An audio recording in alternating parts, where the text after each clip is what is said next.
Comenzamos entonces con el primer libro que viene siendo el libro de Josué, Conquista de la Tierra Prometida, capítulo 3, lección 1 de su guía. ¿Ok? Pero vamos a repasar rápidamente más o menos hasta dónde hemos llegado nosotros o hasta dónde vamos a llegar, recordando que vamos a hacer un breve paréntesis con Levítico. ¿Ok? Entonces, fíjense, repasemos. Dios elige a Abraham. ¿Ok? Ya venimos con Éxodo, Génesis, vemos que Moisés hace el monte Sinaí, etcétera, etcétera. Pero Dios empieza a escoger a Abraham, Dios hace un pacto con Abraham, vemos que la historia comienza a hablar sobre la familia de Abraham, ya ellos se convierten como nación de Israel, ¿ok? Luego tenemos que llega Moisés, Dios utiliza a Moisés, ¿ok? Para sacar al pueblo de Israel, cumpliendo la promesa que le había hecho Dios a Abraham. Mira, tú vas a ser descendiente, tu descendencia va a ser grande, va a ser semejante a las estrellas del cielo, no va a ser poder contada, pero esa descendencia va a ser cautiva por 400 años. Dios utiliza a Moisés para sacar al pueblo de Israel en el monte Sinaí. Dios les da el pacto, les explica los mandamientos y luego Moisés los traslada por el desierto. Toda esa generación que estaba cautiva en el pueblo de Egipto, Dios lo mandó al desierto, recordando que ese trayecto de ese desierto a lo mucho debería o debió haber pasado alrededor de una semana o un mes aproximadamente. Pero el hecho es que no fue así, sino que fue por 40 años que estuvieron en el desierto, vagando una y otra vez, donde Dios purificó los corazones, Dios purificó al pueblo, y ya ese pequeño pueblo que Dios, bueno, ni tan pequeño, que estaba en el pueblo de Egipto, ya no era un pueblo, sino un ejército. Dios los estaba preparando para la posesión de la tierra prometida. ¿Dónde iba a comenzar? Con los cananeos. ¿Ok? Entonces, luego del desierto, ellos acampan alrededor de la tierra prometida, donde Moisés les exhorta y les exige, les explica, les anima que obedezcan al Señor, que obedezcan su mandamiento, que obedezcan su designio para que pudieran poder tomar la tierra prometida. ¿Ok? Entonces, fíjense, hay algo que yo quiero explicarles a ustedes, que se lo he explicado a todos los ciclos del Antiguo Testamento.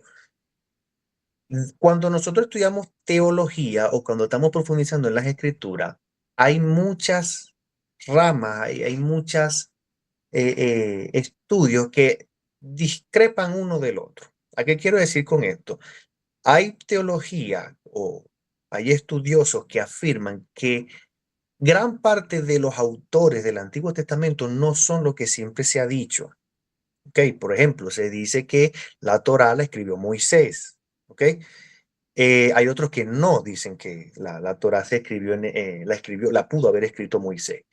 Entonces yo les explico esto porque si usted está aquí es porque a usted le gusta estudiar y si va a llegar a estudiar otras literaturas más profundas, se va a encontrar con esto. Entonces cuando ya usted en ese momento se encuentre y esté leyendo lo que yo le estoy diciendo, pues ya para usted no va a ser una sorpresa. ¿Ok?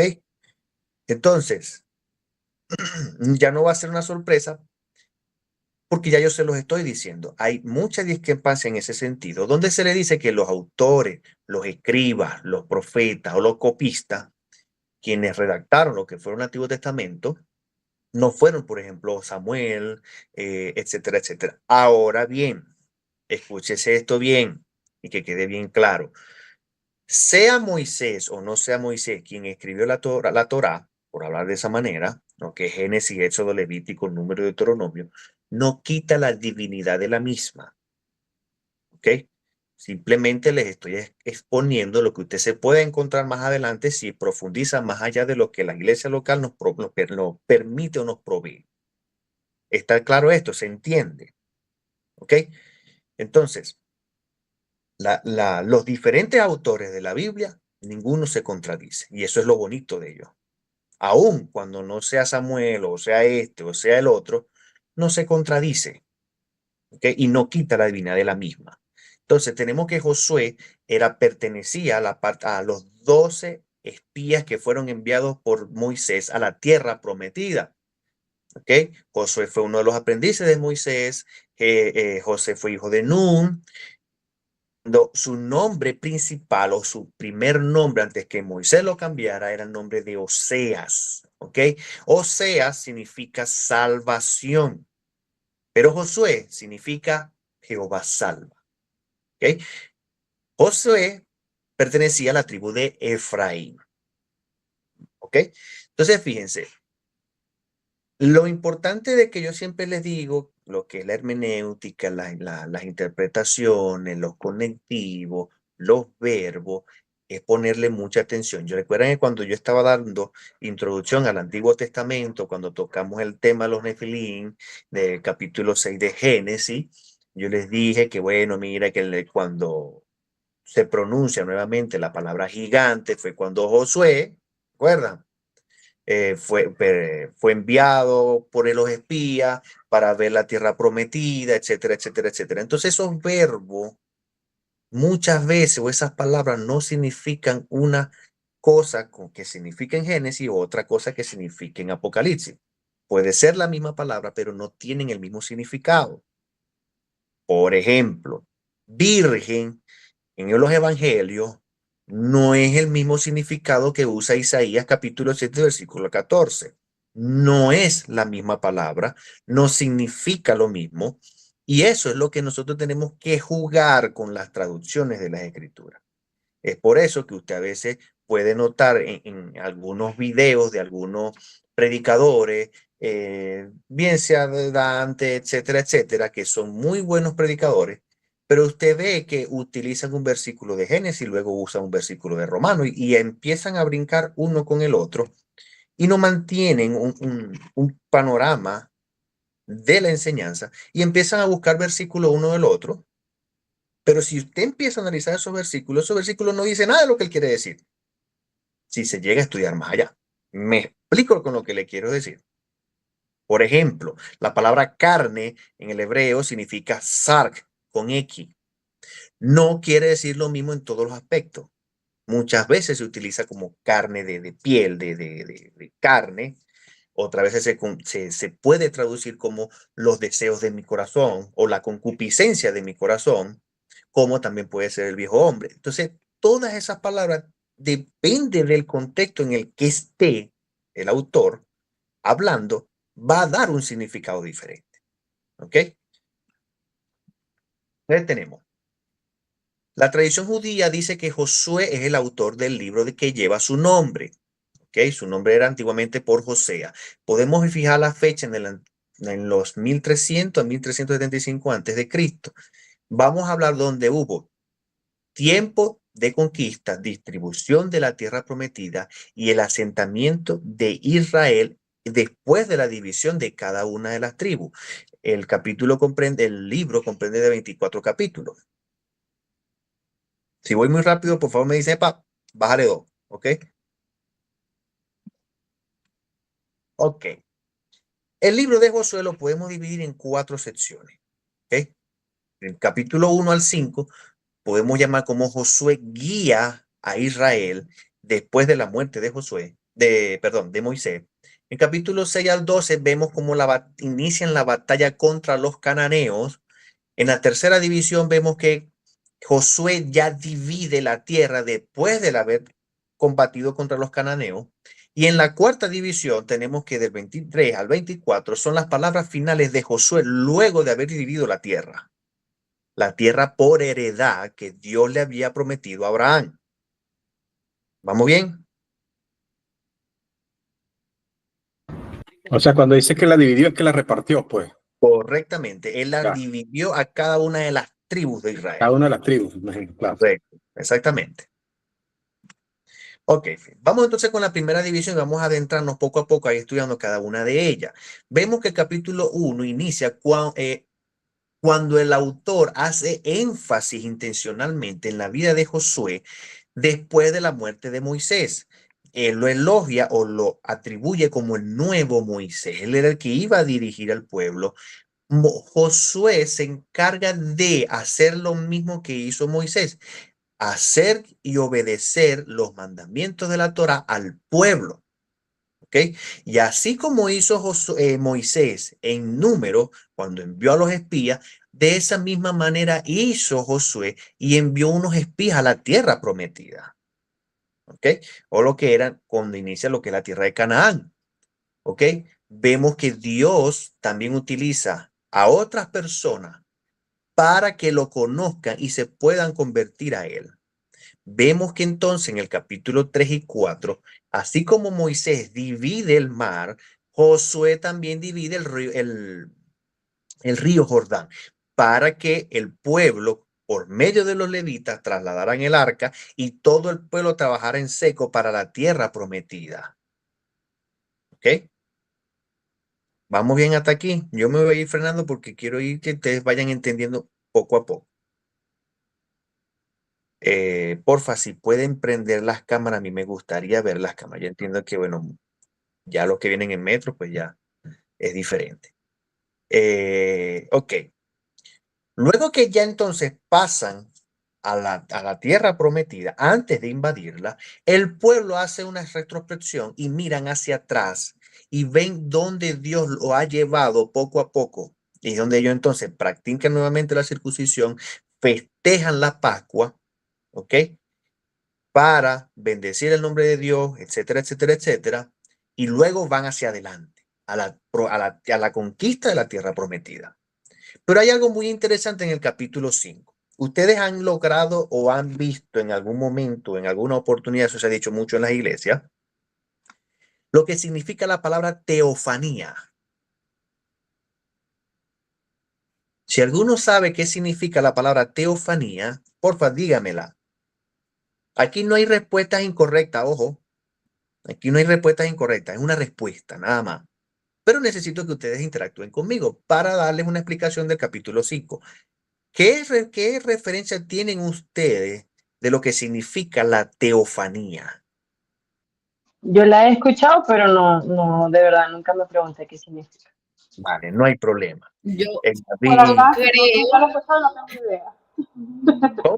¿cómo? ¿Cómo? yo creo que era cuando, por ejemplo, una manera visible de cuando Dios se aparecía, algo así como cuando Moisés en la zarza o con el Ok. pueblo de Israel, cuando decía que la nube de día y el fuego de noche. Creo que es eso, no estoy completamente Perfecto, segura. no hay problema. Muy bien, muy bien.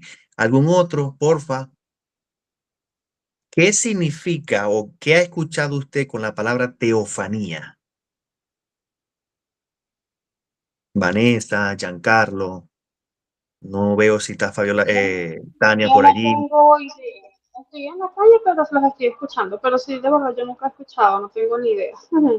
Vale, no hay problema. Hoy te la vamos a aclarar entonces.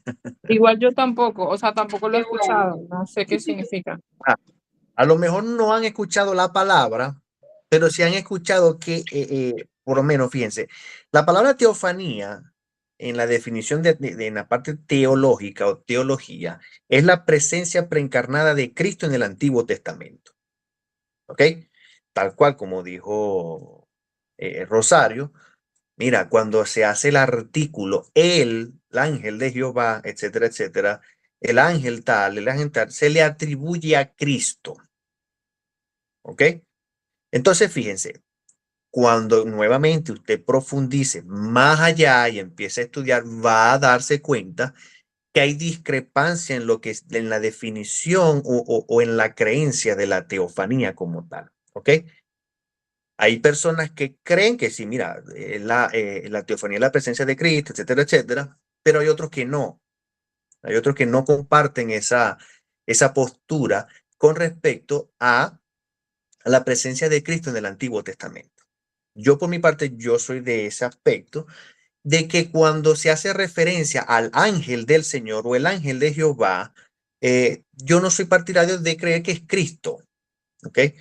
Pero vuelvo y repito, no es una doctrina cardinal, no es una doctrina que nos vamos a separar por ello, no, simplemente que cuando usted estudia en ese aspecto, pues hay personas que consideran que el ángel de Jehová en el Antiguo Testamento es una presencia de Cristo. Por ejemplo, cuando vemos que el ángel se le apareció a los padres de Sansón para profetizarle de que había de nacer un hijo, que tal, en los campos de Sora, tal. Muchas personas creen que es Cristo. No está mal que crean eso. Pero hay otros que no creemos en eso. Tampoco está mal. ¿Por qué? Porque no es una doctrina cardinal, es una doctrina teológica. Recuerden que muchas veces hay aspectos teológicos que en el aspecto biblista chocan de cierta manera. ¿Estamos claros en eso? ¿Se entiende? Por ejemplo, en la creación, porque Correcto. cuando se está leyendo la creación, dice, hagamos al hombre conforme a nuestra imagen, conforme a nuestra semejanza. O sea, habla en plural, pues. Sí, ahí no hay problema.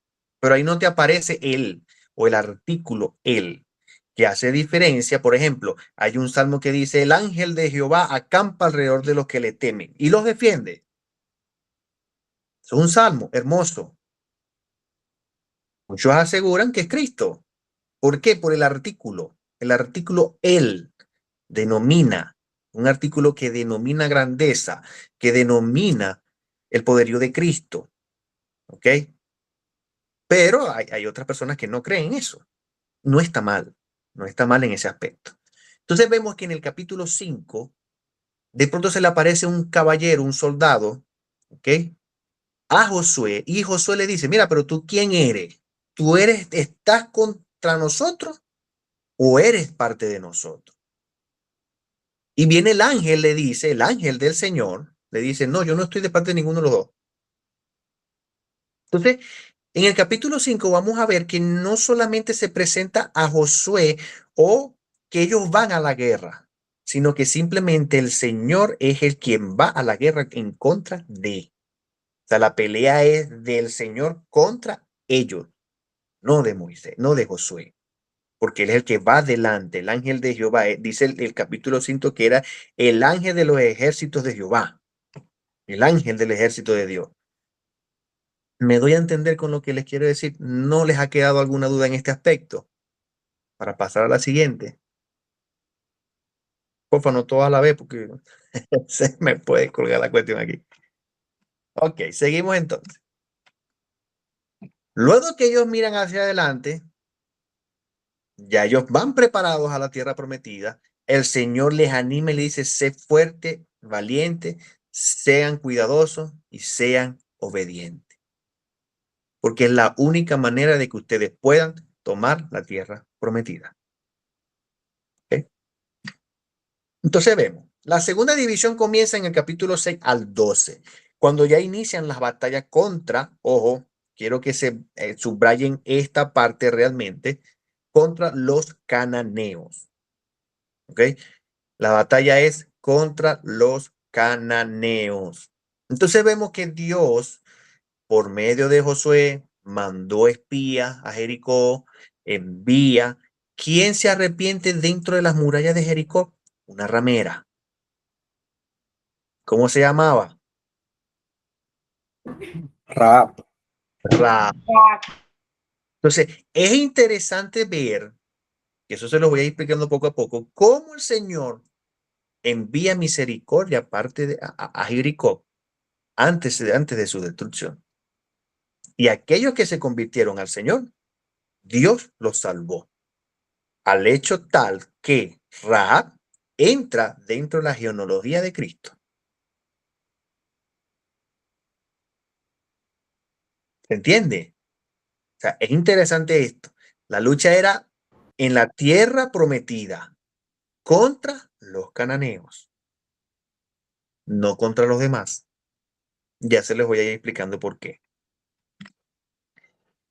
Pero en la misma división del capítulo de 6 al 12, en la segunda división del libro, vemos cómo el Señor bendice al pueblo de Israel destruyendo a Jericó. ¿Ok? Pero hay algo controversial que después tenemos a Can, que se tomó unas posesiones, que ya se les había dicho, mira, no tomen cosas para sí, pero la desobediencia de uno perjudicó a muchos. Al punto tal que cuando van en guerra contra el pueblo de Ai, un pueblo que realmente era pequeño, que no tenía por llamarlo una gran cosa, fueron destruidos y fueron destrozados al punto que el pueblo de Israel huyó de delante de los de Ai. ¿Por qué? Por el pecado de uno acarrea todo un pueblo. Es decir, nuestros pecados, mis hermanos, no solamente nos afectan a nosotros, sino que también puede afectar a nuestro colectivo. ¿Qué colectivo? Nuestra familia. Por ejemplo, y esto lo vamos a ver mucho en estos capítulos que siguen, el pecado sexual no es el pecado imperdonable, no es imperdonable, pero es el más escandaloso. ¿Ok? Entonces vemos cómo entonces el Señor empieza la batalla de entre los cananeos. Dios bendice la obediencia, les da la victoria en Jericó, pero ¿qué pasa cuando hay desobediencia? El Señor trae destrucción. Entonces, el punto en esta sección es que para heredar la tierra de Israel, ellos deben ser obedientes. Y el pecado no puede abundar en el pueblo. Y esto es cíclico, lo vamos a ver a partir de toda esta clase, que el pecado o la historia de Israel es cíclica, es como una espiral. En vez de ascender, es descendiente y vuelve al mismo ciclo. Entonces, ya al final de la segunda división, vemos que los gabaonitas sí tomaron el ejemplo de la ramera Rahab. Entonces ellos se vuelven al Señor y crean que el Señor es Dios de Israel.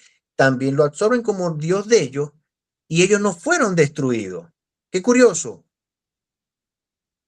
Pero entonces viene en el capítulo 10 y 11, vemos que los reyes de los demás cananeos se juntaron unos con otros para destruir al pueblo de Israel, cosa que no pudieron hacer. Al final del capítulo 12 vemos la lista de todas las ciudades que el Señor logró tomar por medio de Josué. ¿Vamos bien aquí? Ok. Pero hay algo muy interesante. Antes de pasar a la otra situación, ¿cuántos de ustedes son seguidores y discípulos de Cristo? Por favor, levanten la mano, no me asusten. Espero que todos, ¿no? No sé, dijo yo. Pero es que es interesante, ¿verdad? Que vemos que en el libro de Josué comienzan una serie de guerras, una contra otra. Guerra, matan aquí, matan allá. Y Dios los destrozó y mató a todos, hasta los animales quedaron, ni siquiera los animales sobrevivieron. Es interesante saber eso, o sea, es ver eso. ¿Por qué si Dios nos dice a nosotros en el Nuevo Testamento, amarás a tu prójimo como a ti mismo, ten piedad de ellos, etcétera, etcétera, etcétera? Porque aquí Dios los mata a todos. O sea, literalmente los mata a todos. Dice que aún los animales los mató. ¿Tendrá esto congruencia? ¿Será que esto tendrá lógica? Profe, yo creo que porque en ese momento el pueblo de Dios era el pueblo de Israel solamente. Buena, sí, está bien. Pero ahora vamos a aclararte algo, fíjate. Eso está bien, me encantó. Pero fíjate esto. ¿Por qué Dios permitía la guerra? ¿Inició Dios un genocidio? Es la pregunta. Y cabe, o sea, esa pregunta es valedera. Porque en la calle nosotros vamos a encontrar, pero mira, chamo, y me lo he encontrado mucho, ¿cómo entonces el Señor en el Antiguo Testamento manda a matar a todo el mundo? Y tú me estás hablando de que un Dios de amor. Y he aquí, muchachos, la importancia de ver los contextos, de leer lo que se está leyendo, de tomar en cuenta los puntos, las comas, los verbos, los contextos y de arrastrar una tesis cuando se lee. Pero vamos un momentico aquí. ¿Qué pasó con los cananeos? Los cananeos era un pueblo donde había mucha corrupción moral, en específico en la parte sexual. Donde lo que vamos a ver, lo vamos a ver en el próximo capítulo, o si usted quiere leerlo, se va a dar cuenta que en Levíticos 18 el Señor abomina tal cosa y le afirma al pueblo diciendo, mira, yo no quiero que ustedes hagan esto. Por otro lado, el pueblo cananeo tenía por costumbre sacrificios de niños, y eso lo vamos a ver más adelante en el libro de Jueces. donde el Señor, por medio de Deuteronomio capítulo 12 al 29 al 31, dice que no hagan esto y tengan esto por abominación. Yo no quiero que ustedes sean ese tipo de pueblo. Pero todavía sigue la pregunta. Señor, inició un genocidio. Y es aquí donde yo quiero empezar. La importancia de saber leer. ¿Alguno tiene el versículo que yo les pedí que tuvieran por allí?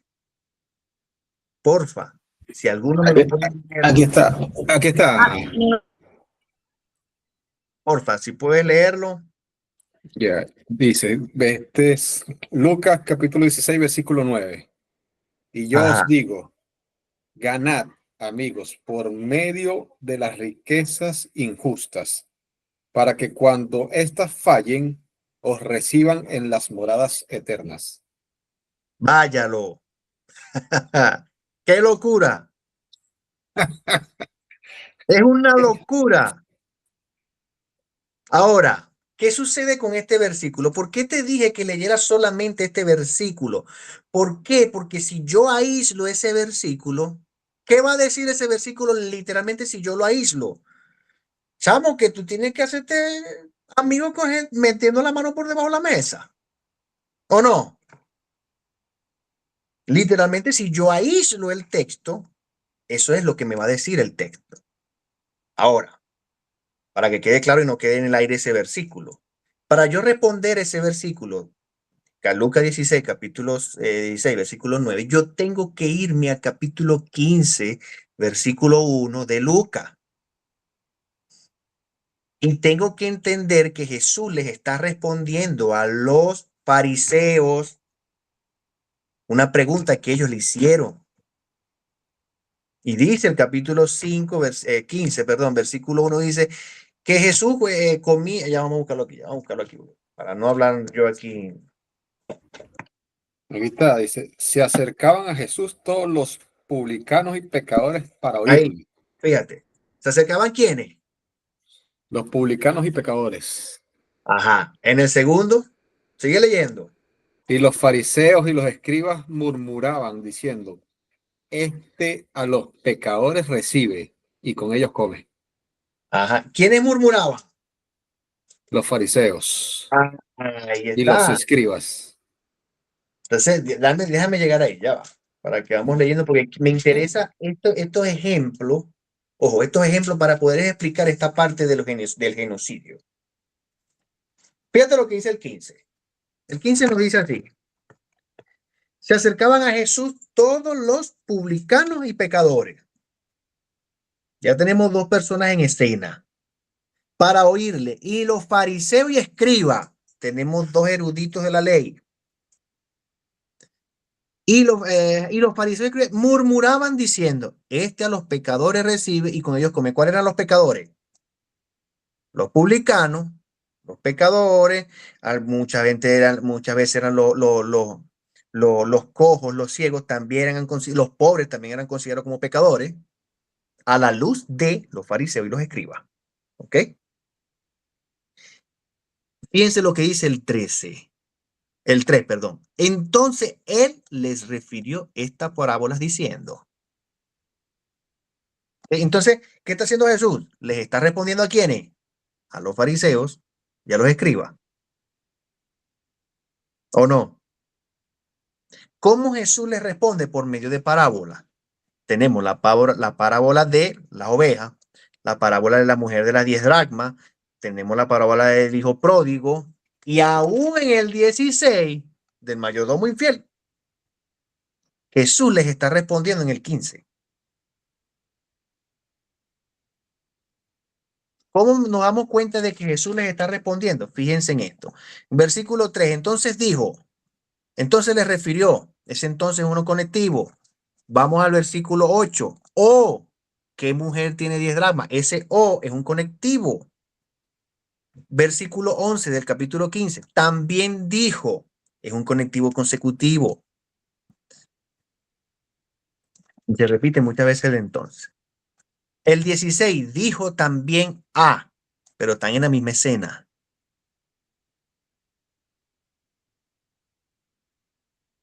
¿Se está entendiendo lo que les quiero decir? Es como ver cómo se arrastra una tesis y Jesús responde aún en el capítulo 16, 17 a los fariseos. Ahora, ¿qué quiere decir este versículo? No se vayan a asustar, simplemente cuando usted tenga tiempo lo lee y lo estudia, simplemente le está diciendo en el capítulo 16 es que el mayordomo, su amo lo iba a despedir, lo iba a botar de su oficio como tal. ¿Ok?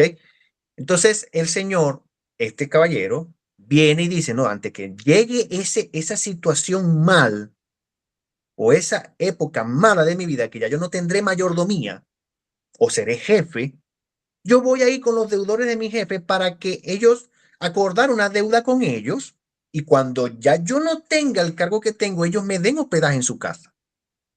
Entonces el Señor está usando gráficamente, o sea, de una forma gráfica de cómo usar los recursos que Dios nos permite a nosotros para llevar el evangelio a las naciones para el postrer día.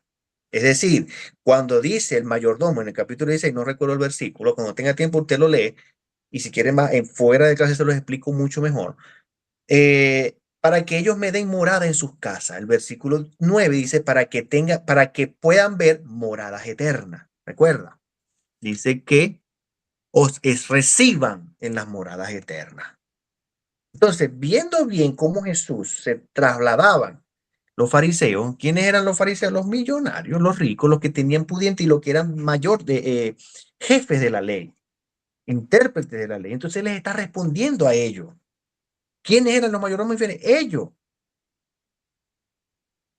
¿Ok? Ahora fíjense en esto. Si yo leo, volviendo a Josué, ¿ok? Vemos que tenemos esta frase, vean la diapositiva, dice, destruyeron totalmente. No hubo sobrevivientes. Todo lo que respiraba tenía que morir. ¿Ok? Pero si veamos al Deuteronomio 7, ¿ok? Nos vamos a dar cuenta que la palabra destruir no era literal, sino que era un lenguaje hiperbólico, exagerado. ¿Ok?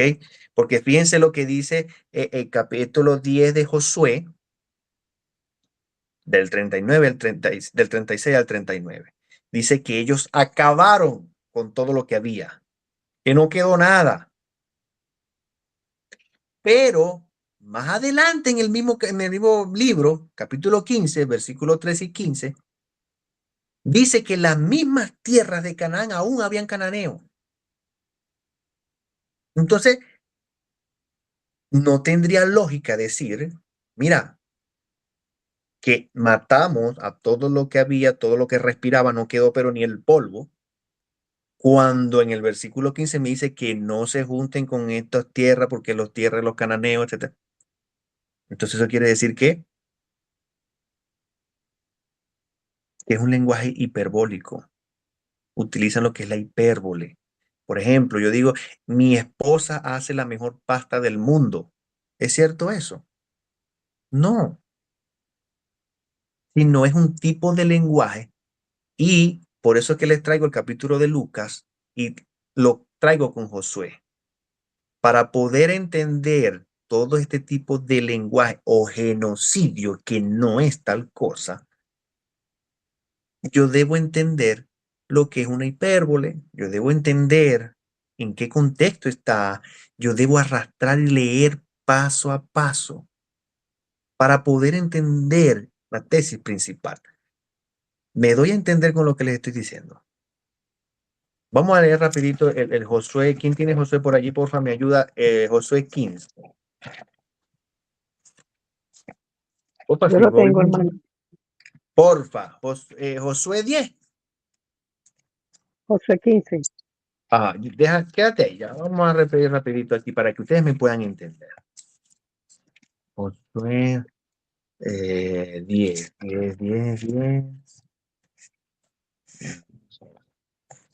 Tenemos el 36.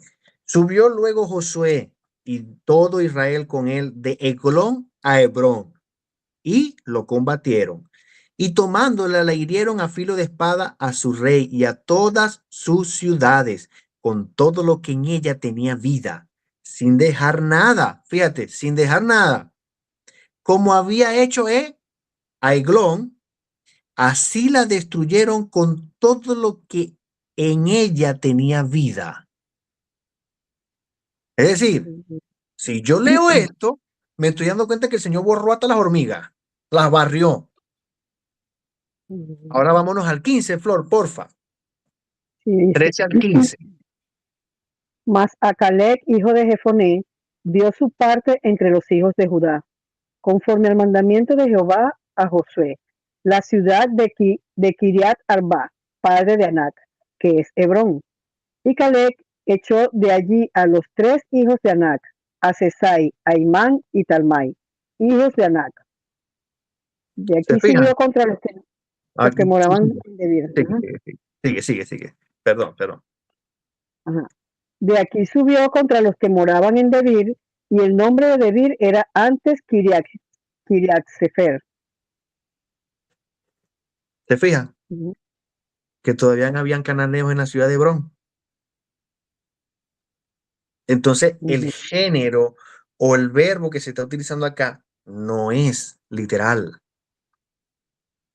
Entonces, cuando usted ve a otra persona que le llegue por fuera de la iglesia, mira, pero es que ¿cómo tú me vas a decir? Claro, ya usted le va a explicar que es un tipo de lenguaje que está utilizando un lenguaje hiperbólico. Es decir, yo tengo el mejor mueble del mundo. No es cierto.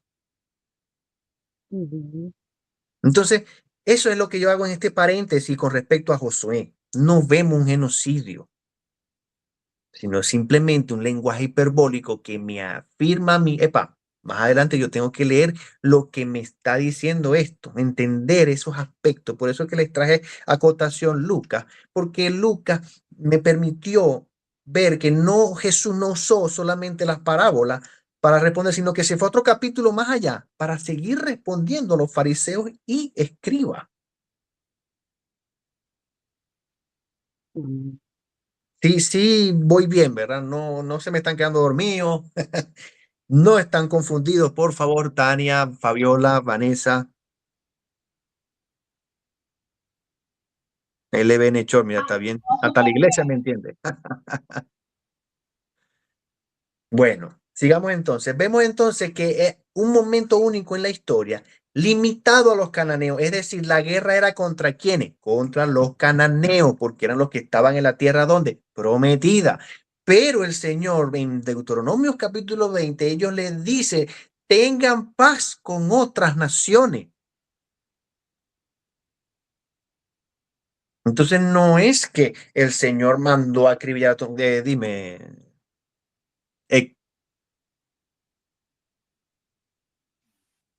Ya, bueno, yo leí el libro de de Josué, jueces, hace ya un tiempo atrás.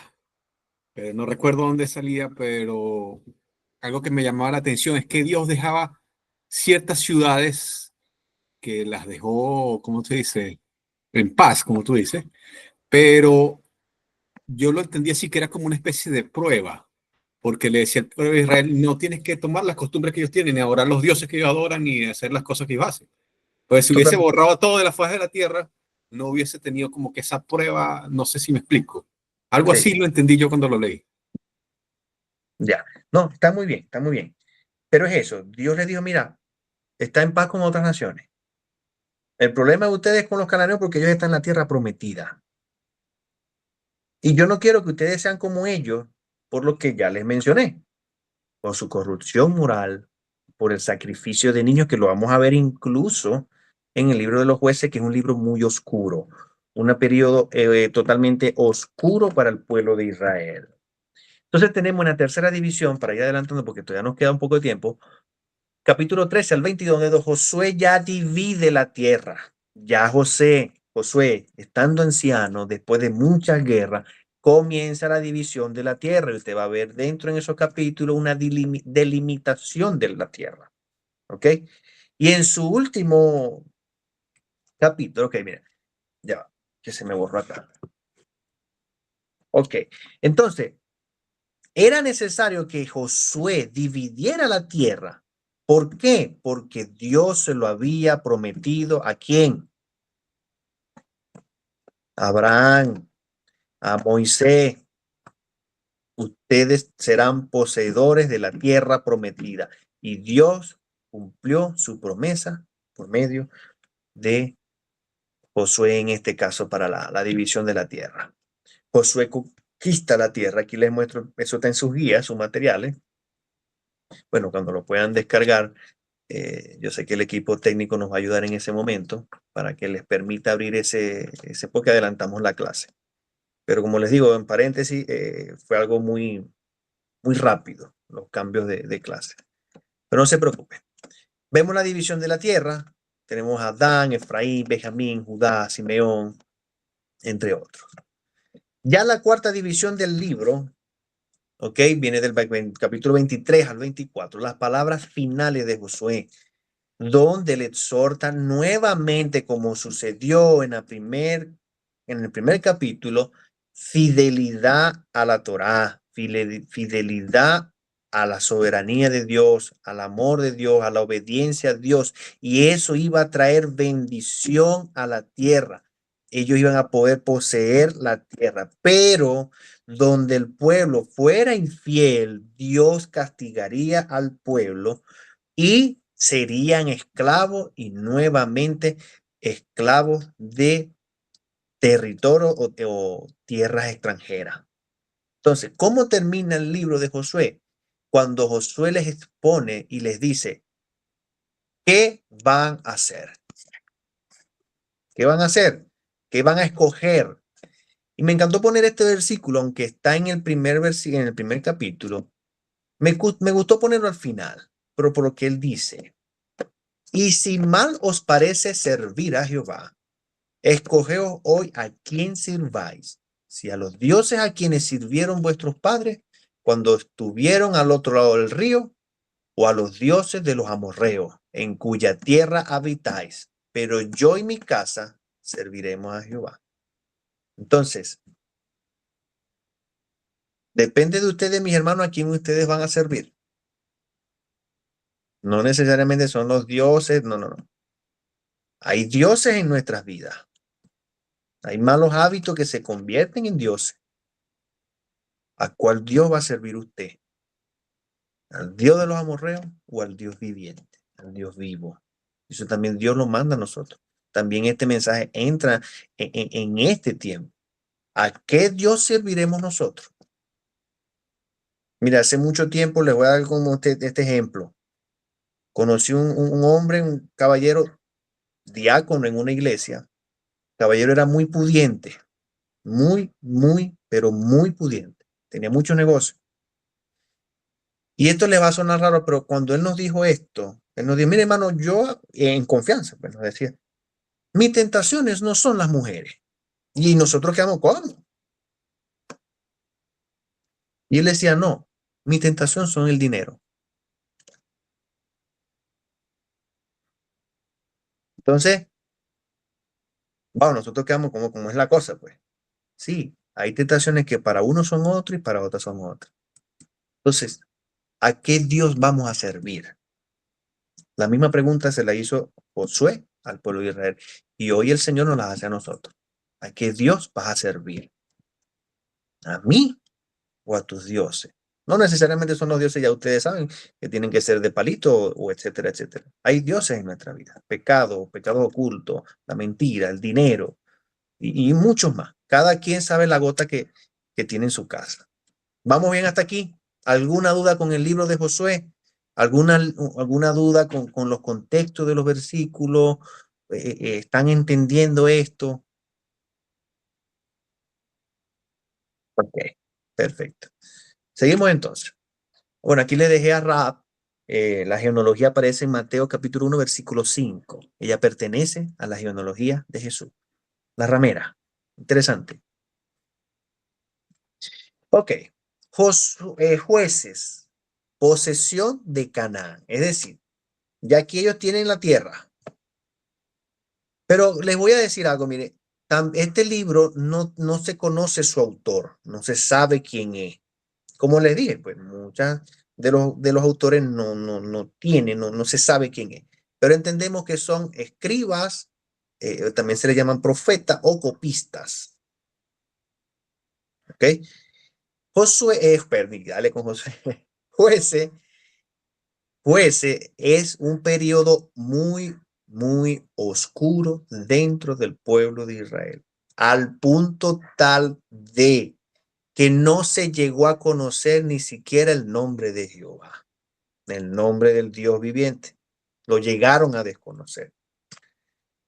Tenemos que el autor es anónimo, la fecha entre 1050 a 1000 antes de Cristo. El autor registra, fíjense muy bien, la historia de Israel durante el periodo de tiempo entre Josué y Samuel, es decir, entre Josué y la llegada de Samuel, para mostrar cómo Dios hace uso de naciones extranjeras para disciplinar a su pueblo y cómo Dios libera a Israel cuando éste, fíjense bien, es arrepentido y clama por ayuda.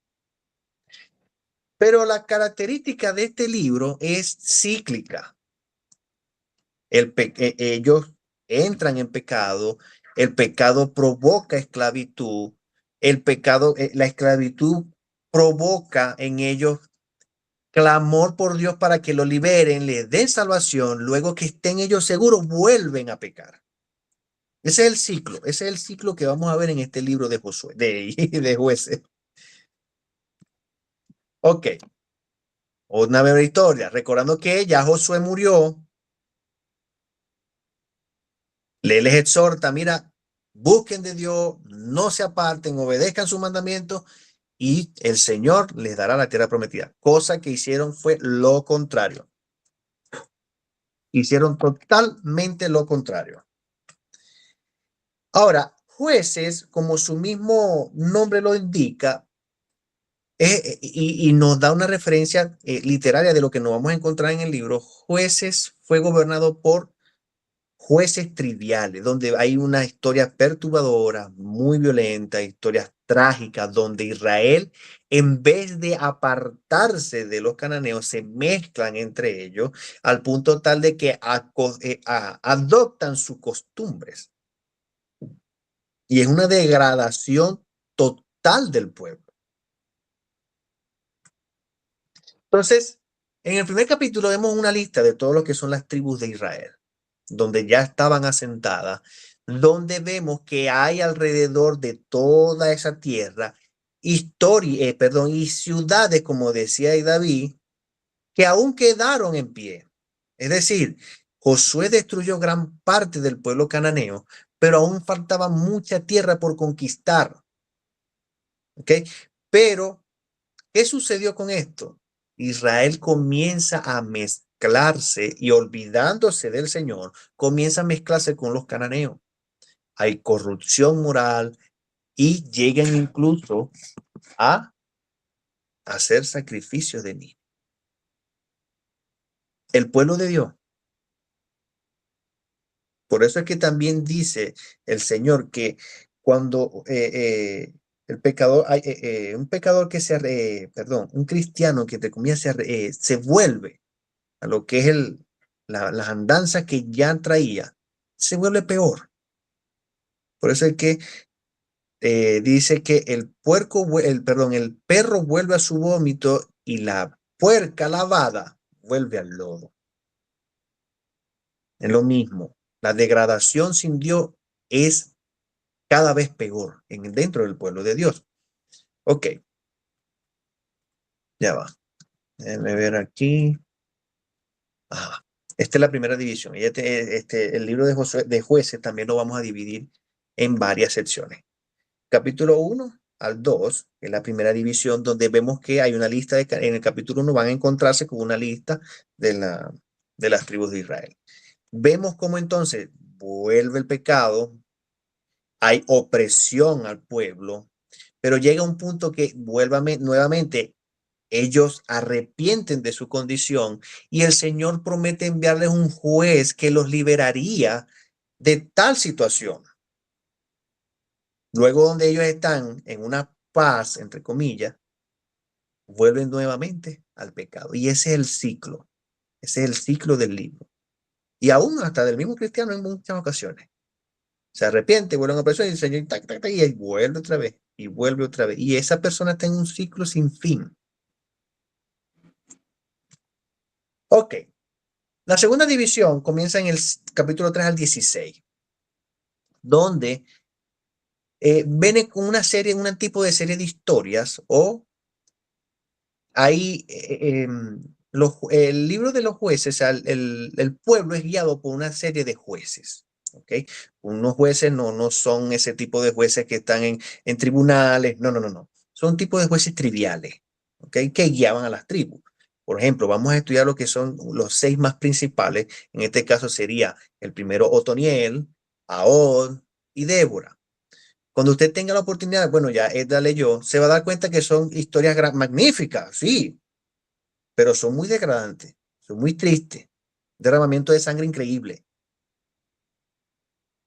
¿Ok? Donde los mismos ayudantes de los jueces ayudaban a pelear en contra de aquellos que se rebelaban contra ellos, y poco a poco fue el mismo ciclo, el mismo ciclo. Y estos son los más sencillos, por llamarlos de esa manera, pero fíjense la otra parte de la división del libro. Y comienza con el capítulo, perdón, ya va.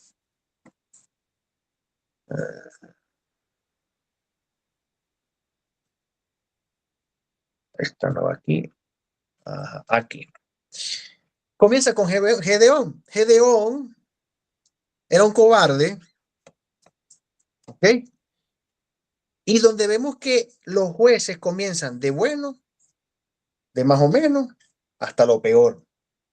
Ellos se van degradando poco a poco. Entonces vemos que una característica que tenía Gedeón es que era un cobarde, pero aunque aún así Dios lo utilizó para derrotar a los madianitas. Y recordarán esta historia cuando dice que él juntó 300 hombres de guerra y fue a la guerra y Dios le dio la victoria, etcétera. Esto parece la película de 300. Con 300 hombres se enfrentaron al gobierno, a los ejércitos de Persia, y lo ganaron. Bueno, algo así similar. Pero algo característico que tenía Gedeón es que él también tenía un terrible carácter. Él destruye a algunos judíos, a unos israelitas, porque se opusieron a él y porque no lo ayudaron en las guerras posteriores a los madianitas. Los mata. Entonces, vemos que comienza bien, pero termina mal. Después que juntó todo el oro de la guerra que había hecho, hizo ídolo al pueblo y llevó al pueblo a la adoración de ídolos, donde el Señor ya le había dicho que no tuvieran este tipo de actos. Luego vemos otro de los jueces, Gestec. Se la pasaba viviendo en las montañas, era un gran guerrero, donde entonces los ancianos del pueblo van en busca de ayuda para pelear contra quienes, contra los amonitas. Este caballero va, los defiende, tiene grandes victorias contra los amonitas, pero él era algo que no tenía que ver nada con Dios, al punto tal de que confundió a Dios con un Dios cananeo. Y le dice que si yo gano la guerra, voy a sacrificar a mi hija. Y la sacrificó. Un juez de Israel sacrifica a uno de sus hijos, porque supuestamente Dios le dijo que sí. Entonces vemos que Israel ya no conoce el carácter de su propio Dios. Se olvidó del Señor. Y eso está en la Escritura. Por eso es que se dice que el libro de Jueces es un libro periodo oscuro, de degradación moral, de degradación de todo lo que podía ser. Vemos a Sansón, el peor de todos. El hombre era mujeriego, parrandero y jugador.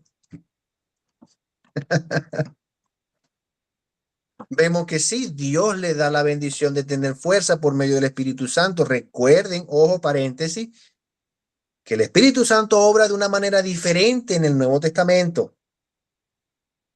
Antiguo pacto y nuevo pacto son dos cosas muy diferentes. El Espíritu Santo trabajaba de forma diferente en el antiguo pacto como en el nuevo pacto. En este caso, de todos estos reyes y jueces, Dios también trabajó con ellos. El Espíritu Santo también obró en ellos. Y ahora les explico algo para que no queden las nubes. Sansón no era que tenía fuerza por su cabello. Era por medio del Espíritu Santo quien Dios le otorgaba fuerza sobrehumana. Pero ¿cómo fue el final de Josué, de Sansón? Le sacaron los ojos, lo tenían amarrado. Y se suicidó. Ah, verdad. Bueno, pero con eso mató todo lo. Claro. Fíjate esto. Ojo. Se suicidó. Sí, él destruyó y mató a muchos filisteos. Es cierto. Pero ¿qué hizo él? Él estaba ciego y tumbó. Y aquí nos matamos todos. Se mataron. Y dice que ese día mató más filisteos que en toda su vida. Pero se suicidó. O sea, el hecho no implica el qué. Y aún así está entre los héroes de la fe. ¿Y el cabello era porque era nazareo o Nazareno, nada más. Y no podía tomar vino, no podía tocar cosa muerta, cosa que hizo todo lo contrario. O sea, dan a entender eso, ¿no? O sea, no se habían puesto nunca. A veces leemos y no nos damos cuenta que el hombre se suicidó. Claro, cumplió el propósito de Dios, sí. Y aún están en los héroes de la fe. Creo que es en Hebreo que aparece la lista de los héroes de la fe. Hebreo, sí, Hebreo o Efesio, creo. No, Hebreo, creo que es Hebreo. Entonces, fíjense en esto. El Espíritu de Dios, ese símbolo de igual, con una raya allí, eso en matemáticas significa que es contrario. O sea, es diferente. Eso significa en matemática es igual. Entonces, muchachos, el Espíritu Santo, el Espíritu de Dios, obraba en estos jefes, en estos jueces de Israel. Pero no quiere decir que Dios validaba las decisiones que ellos tomaban. Es decir, el Espíritu Santo descendía en Sansón para darle fuerza sobrehumana para hacer un propósito en específico, matar a los filisteos. Y así con cada uno de ellos. ¿Cómo obraba el Espíritu Santo en David para gobernar el reino? Pero David también tenía muchas mujeres. Entonces el Espíritu Santo no obraba en su vida de una forma regenerativa y santificante, sino para darle él, para poder guiar al pueblo. Y eso lo vemos en el Salmo 55. Voy a buscarlo por aquí, que no me... Sí, Salmo 55. Si alguno me puede ayudar a buscarlo más rápido que yo, se lo agradezco.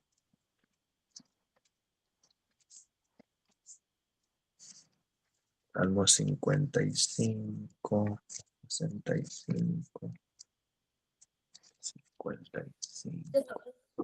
Aquí lo tengo. Déjame buscarlo aquí. Dame un chance. Que no me acuerdo el versículo. 51, 55, 55, ya te digo, ya va.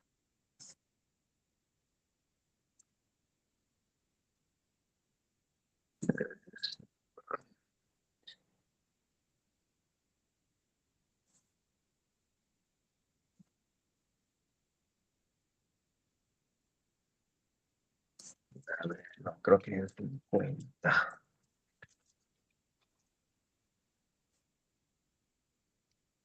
Ya va, dame un minuto.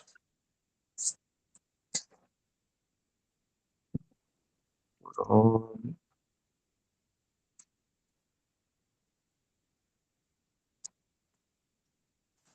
Ya va.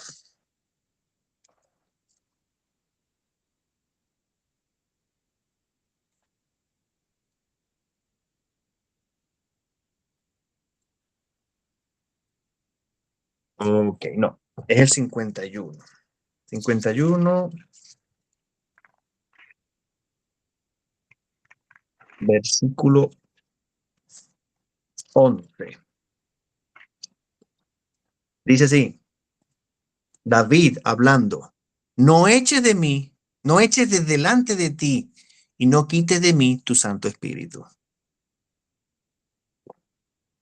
Interesante. Él está diciendo David, en este caso al profeta, cuando le dice, mira, tú te comiste una cabrita que no era tuya. le dice, mira, no quites de mí tu Santo Espíritu, porque él sabía que al quitar el Espíritu Santo, porque Dios le quitaba el reino. Porque ¿quién lo ungió a él para que estuviera como rey de Israel? Samuel. Entonces, en este caso, él está diciendo, mira, no me eches de delante de ti y no quites de mí tu Santo Espíritu. Entonces, ¿cómo trabaja el Espíritu Santo en David? Para guiar al pueblo. ¿Cómo trabajaba el Espíritu Santo en Samuel? En Salomón, dándole sabiduría para poder guiar al pueblo. Pero las decisiones que ellos tomaron, muchas de ellas no las validó Dios. Dios no validó las decisiones de Salomón al tener 1000 mujeres y 700 concubinas. O bueno, perdón, 700 esposas y 300 concubinas, algo así. Porque estaba invalidando lo que Dios le dijo. Mira, no, señor. No te cases con las mujeres de otras naciones. Me doy a entender con este símbolo entonces, el Espíritu Santo obra en las personas, pero no es necesariamente que validara las decisiones que ellos tomaran. ¿Está claro? ¿Se entiende? No todos a la vez, porfa. Si quieren, nos tomamos 5 minuticos, 10 minuticos, ya casi terminamos. Si quieren, nos vemos a las 9:30, ¿les parece? Pero porfa, háblenme. Sí. Eso sí. Ya, muchachos, volvamos a las 9:30, ¿oyeron? Para que descansen. El que quiera quedarse y conversar, pues me avisa. Y aquí vamos a seguir. Vayan al baño, descansen, levántense.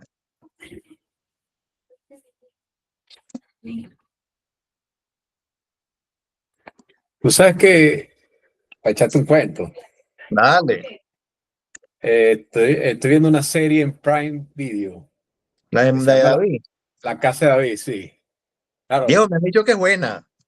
No te voy a decir sí, que es no la he buena. visto, no tengo Amazon, pero me han hablado miles de estrellas de ella.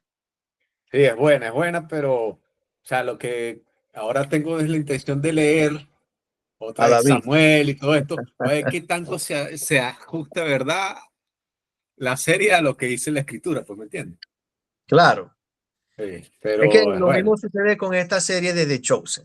De The Chosen, sí, también la O vi. sea, hay cosas que están bien y otras que no las comparto, ¿ves? Pero no voy a decir que es malo o bueno. Mira, tiene sus cosas buenas. O sea, de verdad, ¿para qué? O sea, si es como verla, por ejemplo, tú llegaste a ver la película esta de Noé, que el protagonista es el que hizo Gladiador. Ah, sí, no la vi, porque esa sí me Ah, dijeron entonces, que no se parecía en nada. si yo me pongo a ver esa película a los ojos de este libro, Ah, me vuelvo loco. ah. Pero si lo leo veo la película de una forma de película de Hollywood, está bien. O Y la sea, de Moisés, la de Moisés de 1600. ajá, Esa es es una otra. locura.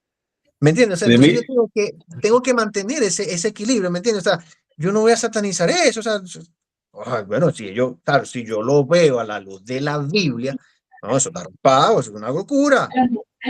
Voy a Es como, cambiar por ejemplo, la clave. película esta de La Cabaña.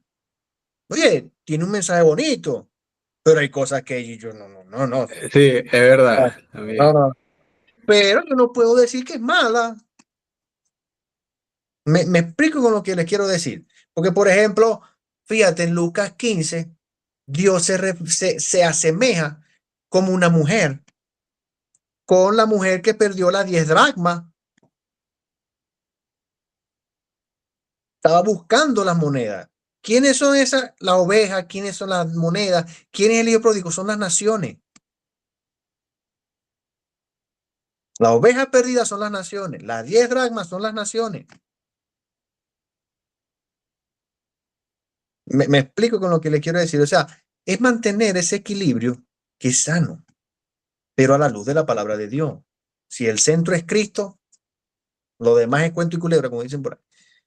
Pero yo debo saber interpretar, debo leer, tomarme el tiempo a leer, tomar los verbos. Por ejemplo, mira, hay mucha discrepancia con este versículo que habla de, y se nos es nacido, y la Virgen nos dará y concebirá y dará un hijo, y pondrá su nombre Emmanuel. Eso está en Isaías capítulo 7, versículo 14. Y hay pleito con ese versículo. ¿Y dónde comienza el pleito? Por la palabra virgen. Porque es que la virgen en ese texto de Isaías no quiere decir que no ha tenido varón, sino que el traductor te está haciendo referencia a que es una doncella, una mujer, una joven mujer. Pero no es el mismo verbo que se utiliza en los evangelios. Le da otro sentido, otro contexto. ¿Ves? Entonces, es eso. O sea, cuando tú lees ese capítulo, tú te vas a dar cuenta, mira, aquí hay algo, o sea, hay algo que choca. Entonces, es hermoso conocer la teología, es hermoso, de verdad que sí. Pero también el ser biblista también es bueno. ¿Ves? Entonces, son esos aspectos. Muchos, por ejemplo, eso sí se lo voy a dejar para la semana que viene. Ahora les respondo lo de Jehová y Dios y toda esa cuestión. Que estudien, por ejemplo, el capítulo, ¿cuál era? Capítulo 3 de Eclesiastés, que dice que todo tiene su tiempo, todo tiene su hora debajo del sol, ta, ta, ta, ta, ta. Estudienlo para la semana que viene. A ver qué es esa cuestión de tiempo. Porque hay algo muy frecuente entre nosotros que dice, mira, el tiempo de Dios es perfecto y a veces justificamos con eso. No, no, es que no, este Dios fue por eso. No, no, no, no. Eso no tiene nada que ver. Entonces, ¿qué me dice ese texto? ¿Cómo lo estudio? ¿Cómo voy a leerlo y lo vuelvo a leer? Léanlo en varias versiones. No se queden con una. Léanlo y lo vuelvan a leer y lo vuelvan a leer. Para ver qué es lo que está sucediendo. ¿Sí me explico? O sea, y eso es lo bonito. Por eso es que les puse mucho ese ejemplo de Lucas en este caso. Porque Jesús se toma el tiempo para explicarle a los fariseos y a los escribas. O sea, no solamente tomó las parábolas que vemos allí. Cuando tú empiezas a leer y empiezas a ver eso conectivo, no, aquí sigue la cuestión.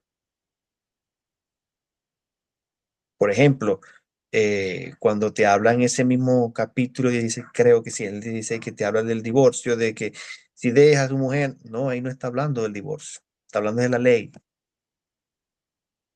Hay otros versículos que sí van evocados al matrimonio,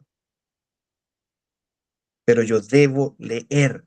Por eso es que yo hago mucho énfasis en esto, porque por esos verbos se cambia todo. Cuando se hacen esas traducciones en lo que fue la Septuaginta, que eso se los explicaron en el Nuevo Testamento, esos verbos es como yo lo conjugo. Por ejemplo, ¿cómo conjugas tu fe?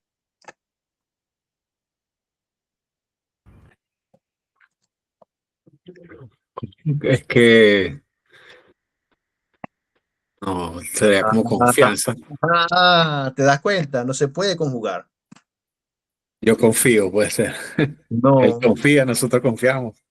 no, no puedes conjugar fe.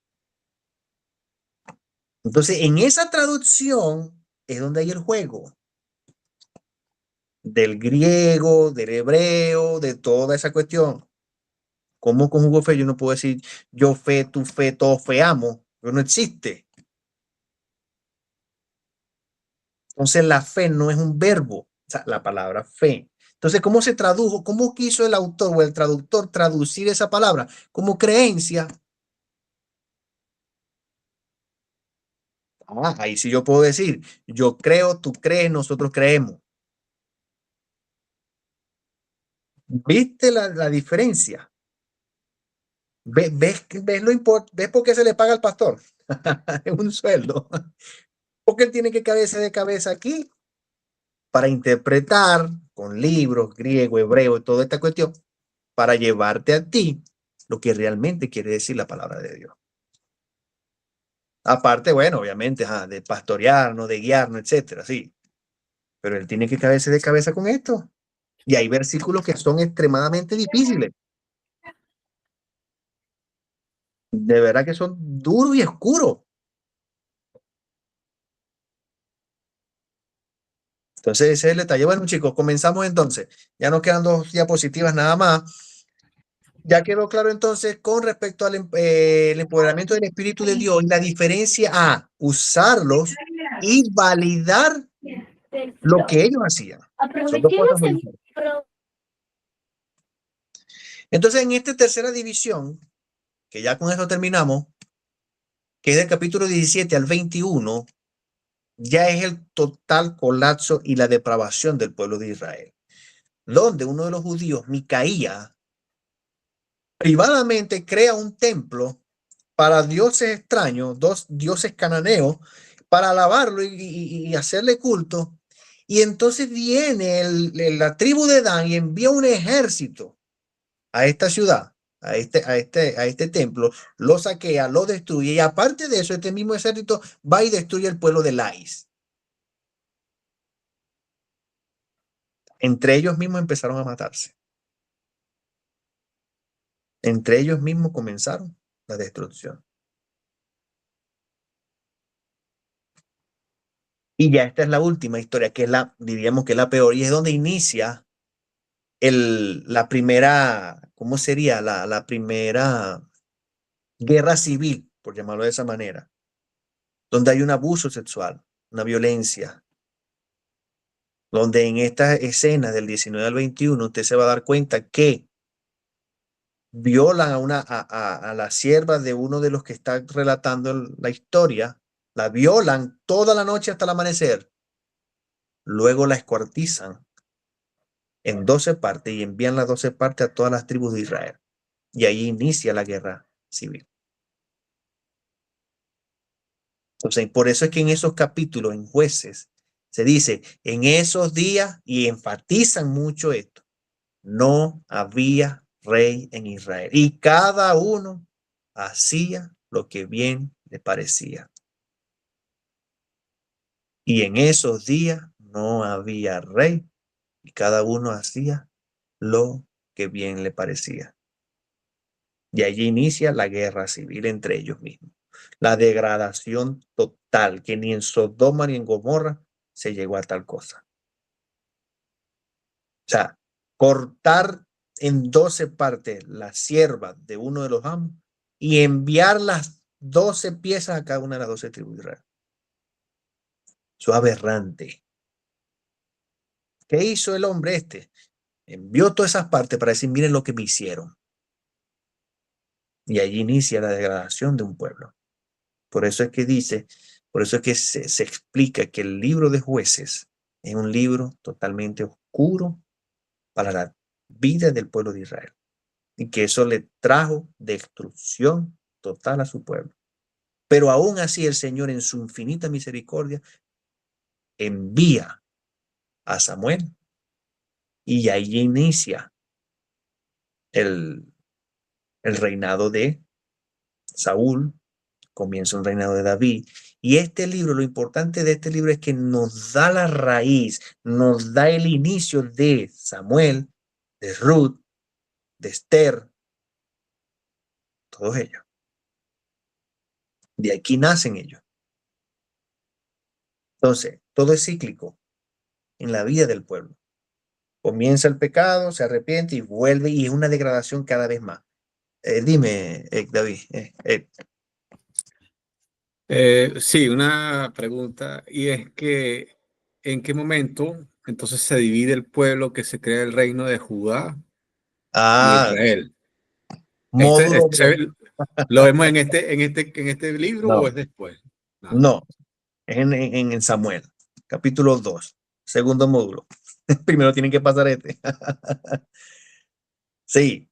Ahora te voy a explicar fijamente lo que yo les había dicho a ustedes sobre Jehová y Dios. Ya con esto hemos terminado, muchachos. No sé, antes de entrar a la respuesta, ¿hay alguna duda? ¿Alguna pregunta? Vanessa, Flor, Fabiola, Tania, Giancarlo, Migledia, ¿hay alguna duda, alguna pregunta? Mira, no entendí esta cuestión, explícamela. Todavía tenemos tiempo, son 9:30. ¿No hay alguna pregunta? Por acá todo bien. Gracias. Gloria a Dios, muchacha. Ya va, no sé. Jan, ¿tú puedes escucharme? Sí, Ay, ay, todo bien, profe. Lo que pasa es que este Sí, te teléfono es escuchamos. una bendición. ah, Todo ok, profe. dale, tranquila. Dale, atiende la bendición, chico. Bueno, ya Tania me dijo por ahí calladito que sí estaba bien. No sé si será bien, bien o bien mal, pero bueno. Ok. Yo tengo una duda, pero con la asignación de que dice que es un cuadro. Sí, el cuadro yo se lo voy a enviar en este instante voy a decirle a los muchachos, no puedo hacerlo eh, por WhatsApp. Debo regirme por las normas. Voy a hablar con los muchachos del equipo de tecnología.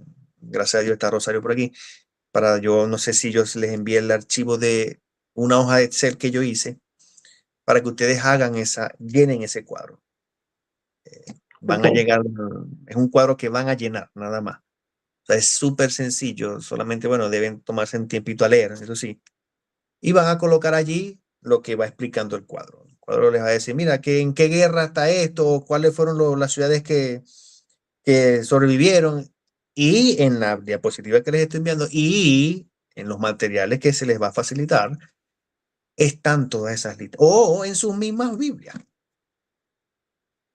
están los listados que ahí les van a pedir. No es mucho, de verdad es un cuadro súper sencillo, no es algo que sea complicado.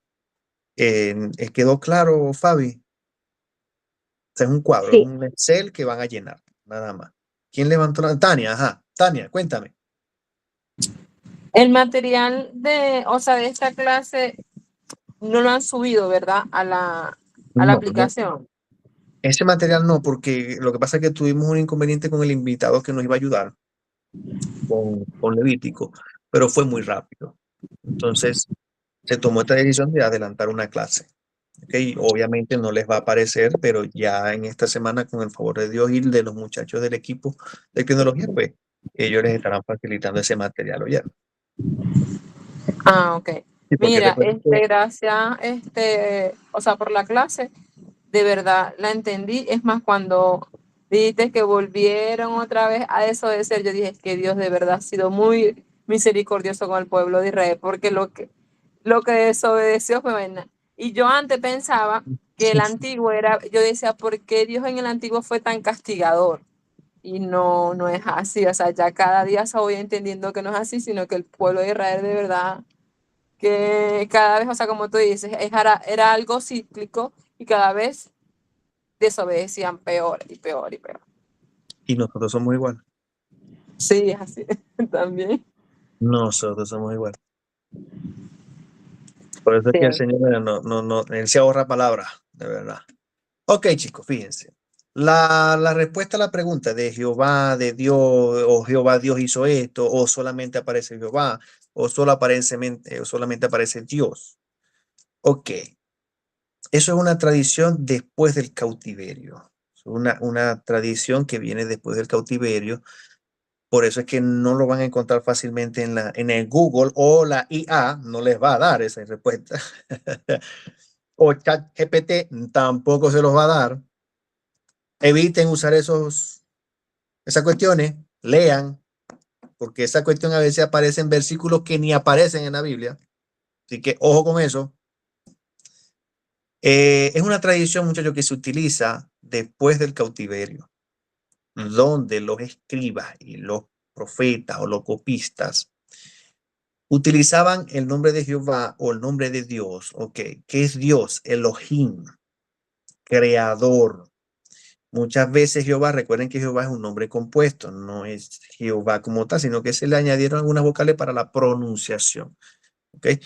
Jehová, Yahweh, ese es el nombre que no tiene vocales, etcétera. Pero es el mismo. No discrepemos en esto. No busquemos la raíz, la rama. Entonces, ¿qué sucede? Esa tradición viene ¿por qué? Por la división del reino. Obviamente no lo vamos a ver ahorita, pero se los estoy adelantando para el módulo 2. Y porque es curioso, ese Jehová o como tal muchas veces se suele utilizar en el Antiguo Testamento como varón de guerra. Y lo vimos en Josué capítulo 5. ¿Cómo se apareció él? Como el ángel de Jehová, el hombre del Jehová de los ejércitos de Israel. ¿Se fijan? Entonces, ¿qué sucede? Cuando hay esa división de los dos reinos, reino del norte y reino del sur, uno de ellos se identifica, que eso se lo voy a mostrar en el segundo módulo, con Jehová y otros con Dios. Ok, entonces cuando el escriba, el copista o el autor de X libros, sea Génesis, sea Éxodo, sea Levítico, quiere mandar un mensaje para las ambas naciones, porque recuerden que se volvieron dos naciones, él escribe Jehová Dios. Porque si el escriba o el copista no hacía tal cosa, el mensaje no era recibido de parte de la nación. Hasta ese punto llegó. Y es curioso, eso de verdad, muy poca literatura se, pero estudiando, profundizando más, es eso. Por eso es que aparecen los dos nombres en muchas ocasiones, o a veces aparece uno. Jehová, ¿no? Y dijo esto, esto, esto y esto. Entonces le están mandando un mensaje a la tribu del norte o a la tribu del sur. Esa es la respuesta de por qué aparecen los dos nombres. Si es el mismo. ¿Me explico con lo que les quiero decir? Pero hay veces que Sí, no se familiariza uno con esto, porque hay que empezar a estudiar hebreo, el griego y pero ¿por qué? Claro, y cuando te das cuenta es por eso. Por otro lado, usted va a ver que dentro del Antiguo Testamento hay mucha presencia de ángeles. Para el pueblo judío, si el mensaje no venía por parte de un ángel, no era recibido. Por eso es que usted ve que en los campos de Sora le apareció un ángel y le dijo a estos dos fulanos, ustedes van a tener un hijo y lo van a llamar Sansón. ¿Por qué? Porque el judío era así. Ver un ángel era ver, entre comillas, ver una divinidad y el mensaje era recibido. Por eso es que usted ve a lo largo del Antiguo Testamento mucha presencia de ángeles, el ángel de Jehová, etcétera, etcétera. Y es eso, o sea, es por eso que el judío es muy enfático en lo suyo, en preservar la historia, en lo que es el Shema, al punto tal que hoy por hoy, mira lo que es el Talmud, todo esto, ellos son fieles a eso. Obviamente nosotros no estamos aquí hablando de judaizantes ni nada, para eso hay una carta enorme de Gálatas en contra de los judaizantes. Pero eso no es el tema. Entonces eso, muchachos, ¿hay alguna pregunta, alguna duda? ¿Quedó claro la clase? Nuevamente les pido, quedó clara lo que es la diferencia entre Jehová Dios, que aunque son el mismo, el autor y el escriba los utilizan para mandar mensajes diferentes o para que ambas naciones puedan recibir el mensaje. Vanessa creo que había abierto el micrófono. No, disculpe que estoy en la calle, pero todo bien. Tranquila, no te preocupes. Ok, muchachos. Entonces, fíjense, ya estudiaron entonces lo que es esa parte de Jehová Dios, etcétera, etcétera. Gracias, de verdad, lo vamos a tomar en cuenta. Nosotros lo que corregimos, esos detallitos, porque eso nos gusta, que usted trate de investigar un poquito más. Para la próxima clase, hagan su cuadro normalmente y como hemos venido estudiando, fíjense, poco a poco hermenéutica, o recordando ciertos aspectos, como les dije en el receso, traten de leer Eclesiastés capítulo 3. ¿Okay? Y ahí se van a dar cuenta que habla de tiempo de nacer, tiempo de morir, tiempo de besar, tiempo de abstenerse de brazos, de abrazar, etcétera, etcétera, etcétera. Estúdienlo. ¿Qué quiere decir eso? ¿Qué dice el autor sobre eso? ¿Ok? Es un dato nada más. Y tomen como esa referencia, entre comillas, esa frase que muchas veces utilizamos. Mira, el tiempo de Dios es perfecto. ¿Será cierto? ¿Será falso? Eso lo vemos en la siguiente clase. ¿Ok? Pero quiero que lean, o sea, léanlo, miren, léanlo en diferentes versiones, traten de sacarlo, las palabras que se repiten, Siempre las palabras que se repiten significan algo. El hebreo o el judío no subraya. Nosotros subrayamos algo en una literatura cuando es importante. El judío no. El judío lo repite. Por eso es que Jesús decía, de cierto os digo. Es decir, escucha porque lo que tengo que decirte es importante. ¿Ok? Bueno, muchachos, si no queda alguna duda, les ruego que por favor, si pueden prender la cámara y alguno me puede ayudar con la foto.